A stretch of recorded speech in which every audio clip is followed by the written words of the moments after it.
Good morning. This is Father Stephen Kelly from St. John's Church in Detroit.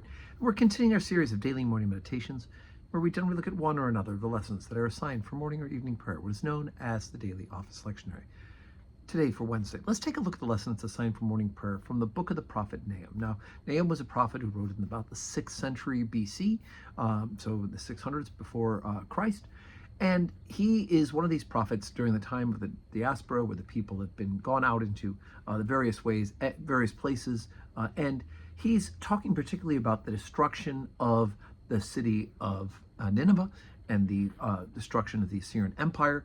And he, as a prophet of God, he basically puts it squarely on the fact that this had been a country that contradicted the teachings of God himself by being outside and being pagans, and the way in which they treated Israel. Now we know, of course, Israel has been punished for their unfaithfulness, but that Nahum lays the destruction of this other people squarely on the shoulders of their own iniquity, their own sinfulness. So we're looking at Nahum the prophet. We're on chapter number 3, beginning at verse 1. Woe to the bloody city!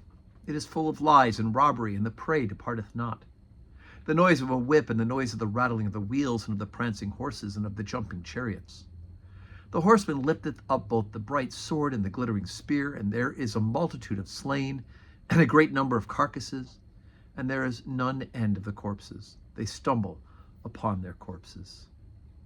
Because of the multitude of the whoredom of the well-favored harlot, the mistress of witchcrafts, that selleth nations through her whoredoms, and families through her witchcrafts.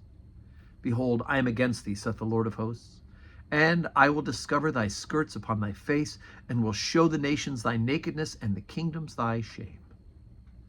And I will cast abominable filth upon thee, and make thee vile, and will set thee as a gazing stock. And it shall come to pass, that all they that look upon thee shall flee from thee, and say, Nineveh is laid waste. Who will bemoan her? Whence shall she seek comforters for thee?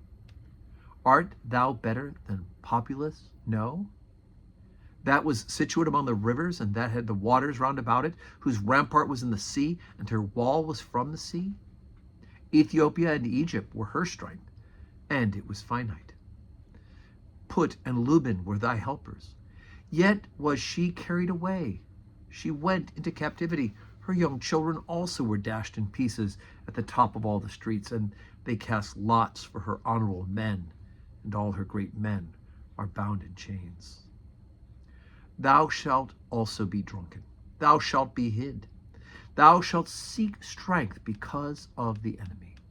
All thy strongholds shall be like fig trees with the first stripe figs. They shall be shaken. They shall even fall into the mouth of the eater. Behold thy people. In the midst of thee are women. The gates of thy land shall be set wide open unto thine enemies. The fire shall devour thy bars.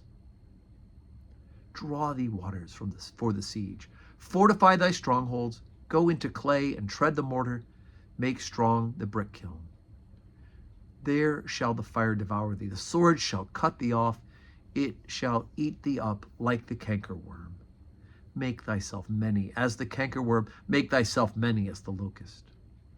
Thou hast multiplied thy merchants above the stars of heaven. The cankerworm spoileth and fleeth away. Thy crown are as the locusts, and thy captains are as the great grasshoppers, which camp in the hedges in a cold day, but when the sun ariseth, they flee away, and their place is not known where they are. Thy shepherds slumber, O king of Assyria. Thy nobles shall dwell in the dust.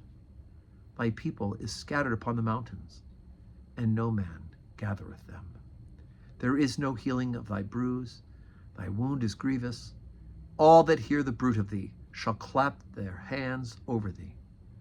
For upon whom hath not thy wickedness passed continually? So, there it is. So today's Wednesday. It's a Tiger game today at 1 o'clock, so we're going to have a group of some volunteers working over there. So there'll be no 12:15 Holy Communion service today, but we'll continue tomorrow with our public worship. But may you have a wonderful Wednesday that is full of blessings.